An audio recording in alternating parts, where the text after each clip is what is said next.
कुमार गौरव का रुख कर लेते हैं। कुमार गौरव, वैसे अगर देखा जाए तो मैदान से मुद्दे तो गायब हैं, लेकिन जब मैनिफेस्टो की बात आती है तो उसमें बहुत बढ़ चढ़कर वादे किए जाते हैं और अब बारी बीजेपी की है। आज मैनिफेस्टो जारी करेगी बीजेपी।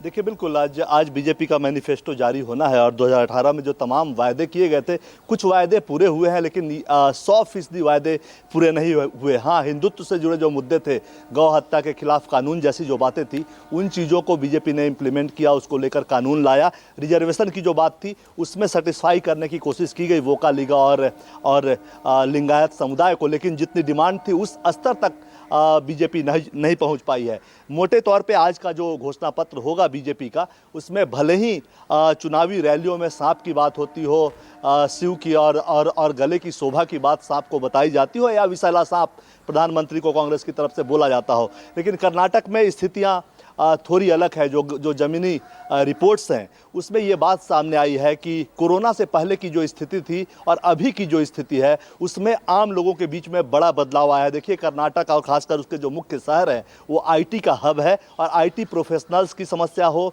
या गरीब परिवारों की समस्या हो या फिर रेहड़ी पटरी वालों की समस्या हो या फिर छोटे दुकानदारों की समस्या हो, सबकी समस्या एक है, बेरोजगारी और महंगाई।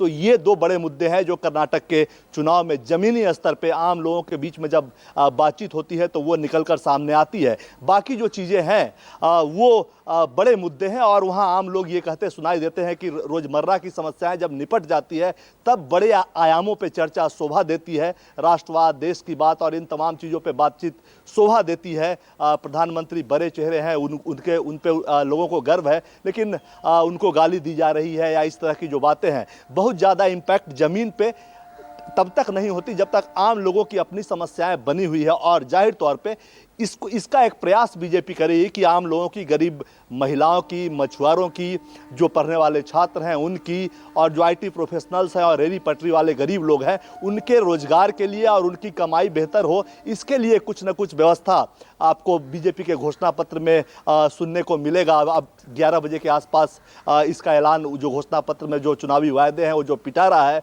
वो राष्ट्रीय अध्यक्ष जेपी नड्डा खोलेंगे। तो कहीं ना कहीं लोकल मुद्दे बीजेपी के घोषणा पत्र में होंगे। और हाँ, मार्केटिंग के लिए और बड़े स्तर पे जो बड़े नेताओं की रैलियां हैं, प्रधानमंत्री समेत तमाम जो बड़े नेता चुनावी मैदान में उतरे हुए हैं, उनकी रैलियों में राष्ट्रवाद का मुद्दा होगा। लेकिन हाँ, एक जो मुद्दा जो बीजेपी को परेशान कर रहा है अभी चुनाव में, वो है करप्शन का, और शायद उसी की काट के लिए प्रधानमंत्री ने कल से 85% वाला जुमला लाया है। क्योंकि कांग्रेस पार्टी वहाँ लगातार बोम्मई और इससे पहले येदियुरप्पा की सरकार को 40% कमीशन वाली सरकार कह रही थी, और काफ़ी प्रचारित कांग्रेस पार्टी के तमाम बड़े नेताओं के द्वारा भी इस मुद्दे को, जो कि क्षेत्र वहाँ का कर्नाटक का मुद्दा है, वहाँ की सरकार के बारे में मुद्दा है ये, उसको लेकर प्रचारित कर रही थी। तो अब प्रधानमंत्री कल से इसकी काट 85% कमीशन वाले लेकर आए हैं। उन्होंने राजीव गांधी के उस लाइन का जिक्र किया जिसमें उन्होंने कहा था कि 15 अगर 1 रुपया भेजो तो 15 पैसा ही गांव तक पहुंचता है। तो ये आरोप कहीं ना कहीं बीजेपी की तरफ से सबसे बड़े चेहरे प्रधानमंत्री कांग्रेस पार्टी पे लगा रहे हैं। लेकिन हाँ, कर्नाटक में चुनौती बड़ी है,